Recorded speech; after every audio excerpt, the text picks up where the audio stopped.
First caller is Khalilullah from Nigeria.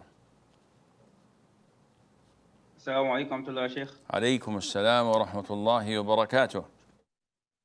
Now, I want to ask a question regarding a friend of my wife who happens to be going through some issue with her husband. So before now, the husband has always been using talaq to disturb her, to threaten her. And recently, the husband proclaimed that he has divorced her. And this lady asked the husband, okay, how is she going to perform his Ida period? And the husband said, whatever she likes, like she's done with her, she should go.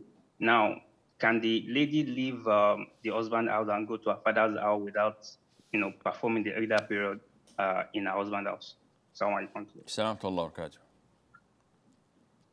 So, issues of divorce are not answered over the phone or over Twitter, known now as the X platform. They have to be face to face so that the sheikh can inquire and ask both parties.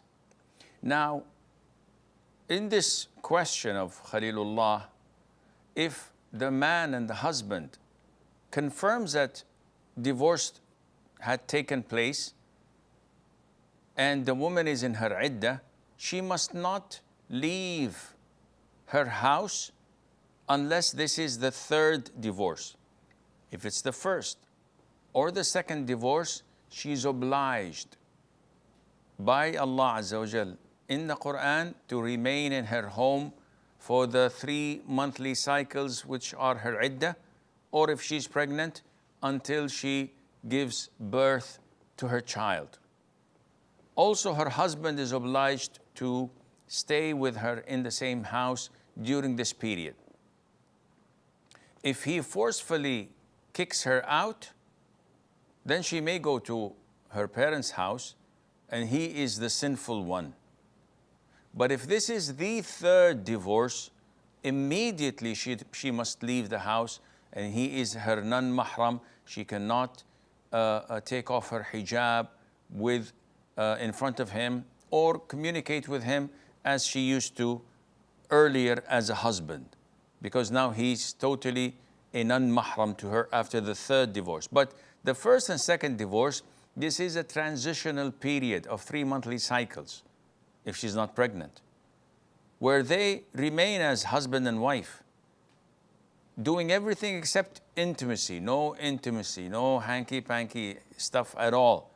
But she can stay with him without hijab, he can communicate with her, she can cook for him, they sleep on the same bed, but no touching and no forms of intimacy, and Allah knows best. And I would highly advise them, or advise her at least, to take him to court so that they could register and document this divorce, and for the judge to inquire whether he actually divorced her, or after a couple of weeks he said, no, I was just threatening you, I did not divorce you. A woman cannot live like this, hanging by a thread, and Allah knows.